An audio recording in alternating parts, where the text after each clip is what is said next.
What's good, YouTube? Masex back with another video, and today we're going to take a look at the top 10 prospects for the 2026 NFL Draft. And of course, these are projected. There was a decent amount of players throughout last season that I had in videos and rankings and prospect grades that decided to come back for their senior years, and that can very well happen with the underclassmen this year. So this is projected. Definitely, if you're new to the channel, appreciate that. That means you really love football. If you're clicking on this video, go ahead and rock with me for sure. Subscribe to the channel. Content's going to be coming throughout this season and into the off season, man. Everything football. And if you're returning, you an OG, as always, I appreciate the support. But anyways, back to the video. We're just going to look at the top 10 for right now. So we're going to go ahead and get things popping now, starting with number 10 and work our way to our number 1 prospect for the 2026 NFL Draft. And without further ado, let's get to it.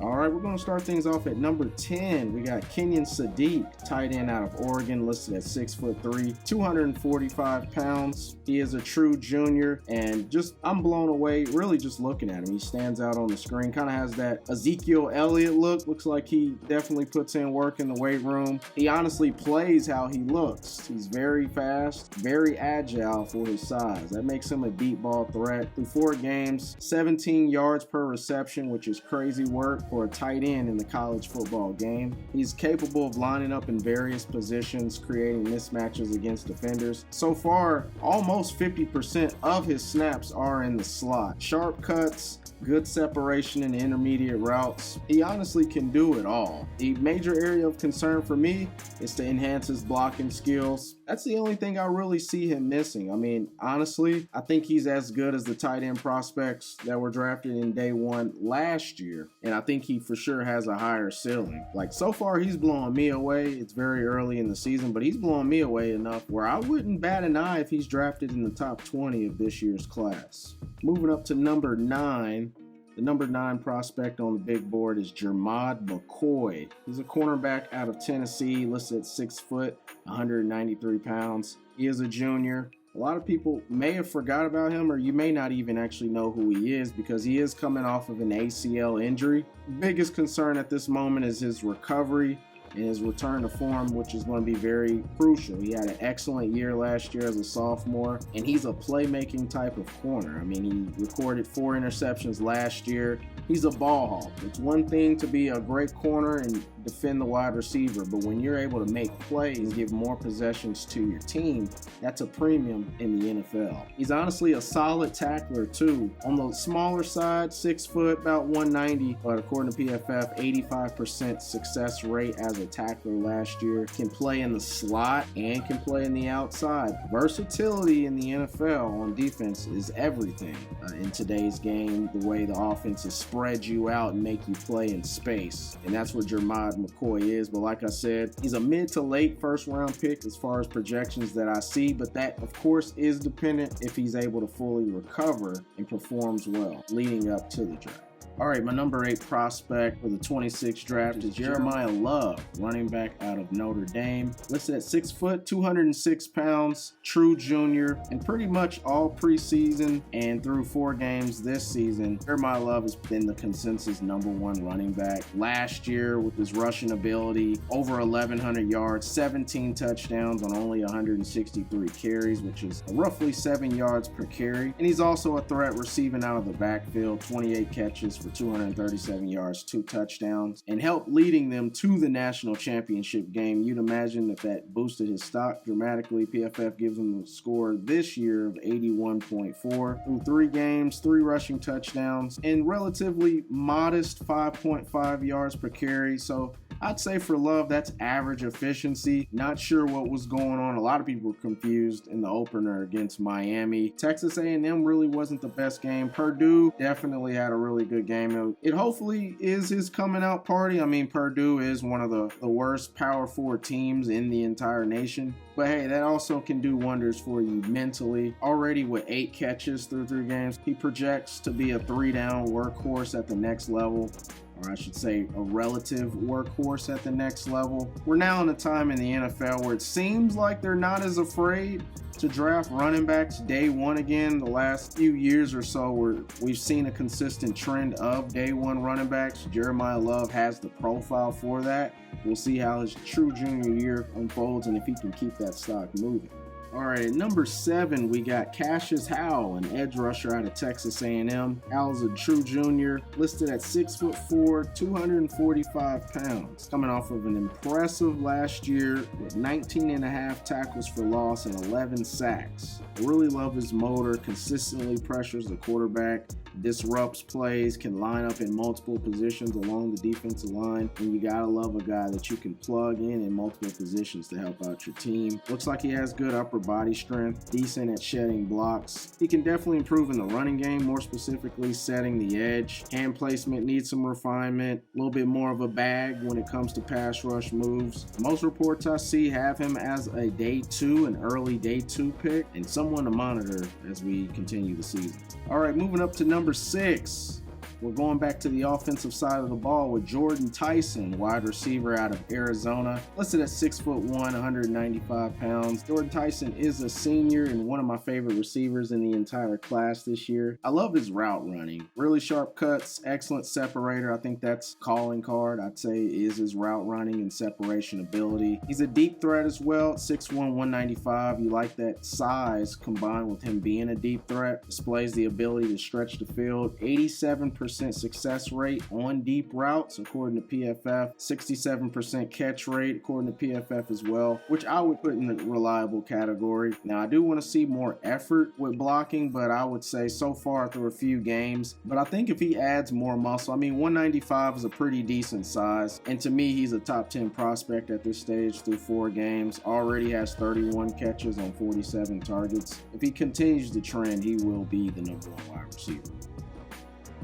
All right, at number 5, we have Spencer Fano, tackle out of Utah, listed at 6'6", 308 pounds. Spencer Fano is a true junior. So far this season, PFF gives him a grade of 75.4. Since the preseason has been mocked as a top 10 player in this class, so far through the first month, he maintains that position. He's in the top 5. A true junior who has left and right tackle versatility. Spencer Fano has left and right tackle versatility as a true freshman back in 2023. Primarily play at the left tackle position. Last year as a sophomore and continuing this year as a true junior, he's been primarily on the right side. In fact, last year only 1 snap on the left, and this year so far 0 snaps at left tackle. Has played in 27 games overall, started 26 of them. So you love a tackle with that type of experience. Playing power 4 football as an 18-year-old. His technique from snap to finish is highly praised. He's excellent at generating vertical displacement, really good at pulling, trapping, executing blocks in space, finishes blocks with authority. Everything, honestly, you'd want to see in a top 5 projected player. He's very rare with his fluidity, very durable, and at the next level, he'll need to add more body mass, more anchor power. Around, like I said, 303, 308, and while that helps him with his athleticism, he's relatively light, so that could be a disadvantage for certain bull rushers at the next level or power-based edge rushers. So that functional strength is very imperative, especially in his lower half. But his projection, very likely a first-round pick, and he's likely going to be no lower than 15 as his floor.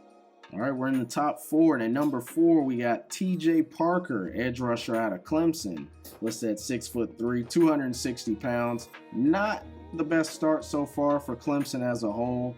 Even with TJ Parker, who has had a lot of preseason hype, was in my earlier videos before the season started, and rumors were flirting around if he would be a top 3 pick in this class. So far through 4 games, not bad, honestly. 2 sacks, 3 hurries. I mean, watching him on film, I don't think he's really doing anything to hurt his stock, but I mean, honestly, as we've seen Clemson play, I mean, I don't think anybody on that team's doing anything to improve their stock, if you know what I mean.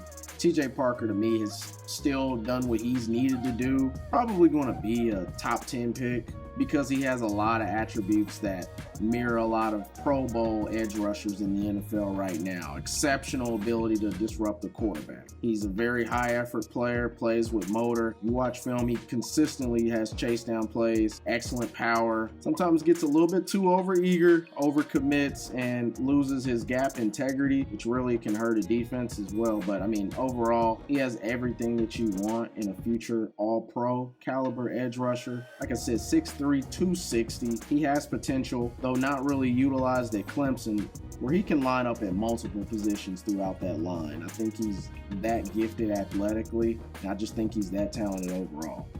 All right, number 2, we're going from one Clemson Tiger to another. And at number 2, we got Peter Woods, defensive tackle out of Clemson. This interior defensive lineman, 6'3", massive, 310 pounds, true junior. And going into the season, and if you watched my last video, going into the season, Peter Woods is one of my favorite prospects in this class. Last year, through team necessity, played over 100 snaps at edge rusher last year. So he's not just a 3-tech, but he also played on the edge and was pretty productive last year. 3 sacks, 13 hurries, really an anchor for that team. And I've talked about it in previous videos before. Over the years, the 3-tech position has become more and more valuable. And if you can find an elite guy that you can put at that 3-tech and wreak havoc. Now, PFF gave him a score of 77.4 through 4 games. If you look at his overall statistics, it's not going to jump off the screen. You got to go a little bit deeper, dive into the footage. Excellent strength, sheds blocks very consistently, consistent pressures to the quarterback, very disruptive. And in run defense, he's really strong at the point of attack. A lot of things with a 3-tech or the responsibility of an interior defensive lineman isn't always going to show up on the box. You want to see him maintain a higher effort, but he literally has the profile, to me, that projects a future all-pro interior defensive lineman.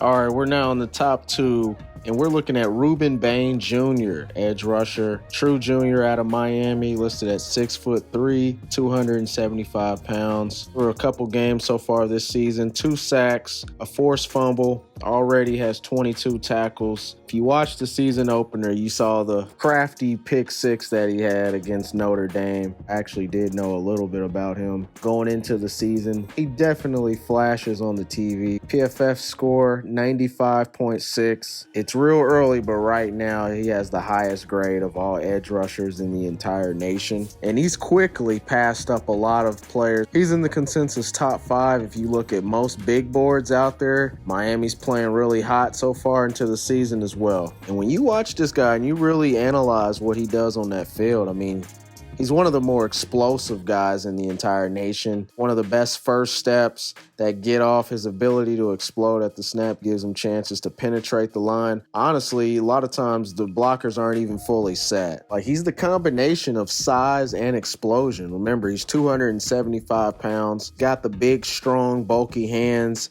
power, excellent at the point of attack. I see him bull rush. I've seen him use heavy hands to push blockers back. He's physically dominant in the run game. The usage and alignment, versatility.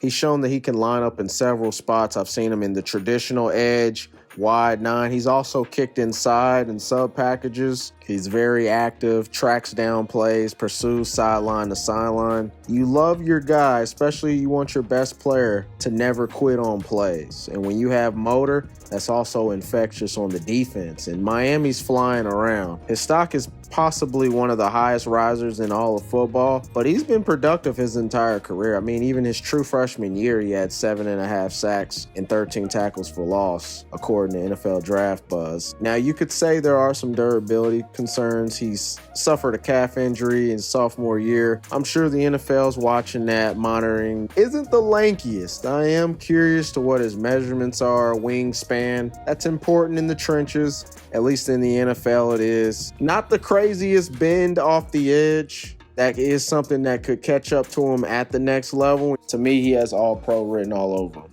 All right, and our number 1 prospect, Caleb Downs. Caleb Downs is a safety out of Ohio State. True junior. Was actually a transfer from Alabama. His true freshman year was down in Tuscaloosa. Transferred over to Ohio State in 2024 as a true sophomore on their way to the national championship. But he's listed as a safety, but He honestly plays everywhere: slot, box safety, deep safety, and he even has snaps at corner as well as the defensive line. PFF gave him a score of 82.2 through 3 games played. You have to be a special kind of guy if you're going to be a safety and you're rated as the #1 prospect in the class. You got to be the real deal. You got to really flash. Caleb Downs does all that. His instincts, his read and react, his football IQ, honestly, those are his strongest traits. His athleticism, you see his skill, you see his tenacity. He looks like a guy that studies film even when he's on his own. He's excellent at diagnosing plays pre-snap. He reacts extremely quickly post-snap.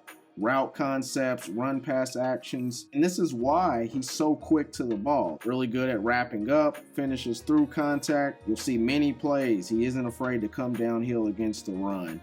He also has the aggressiveness to be strong in run support as well. He has very good athleticism, especially his closing speed, whether he's covering ground in zone, running downfield, coming from depth from the deep safety position to make a play.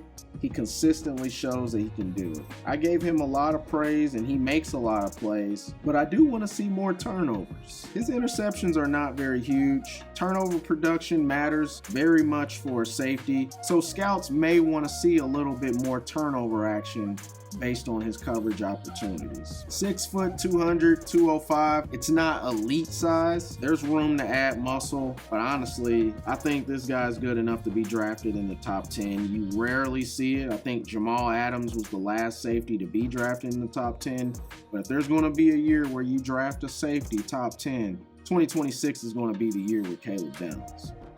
All right, there you have it. This is the top 10 big board at this moment in the season. We're here in late September, very fluid. Like I said, we're just looking at the top 10. A lot of fluidity is going to be continuing to occur.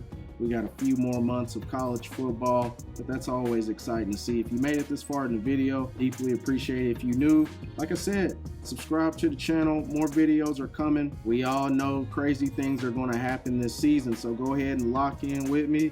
And we're going to take a ride on that together. And of course, for my OGs, appreciate the consistent support that you've given in the short time of this channel. Deeply appreciate that. And I'll go ahead and let you guys go, and I'll see y'all in the next video.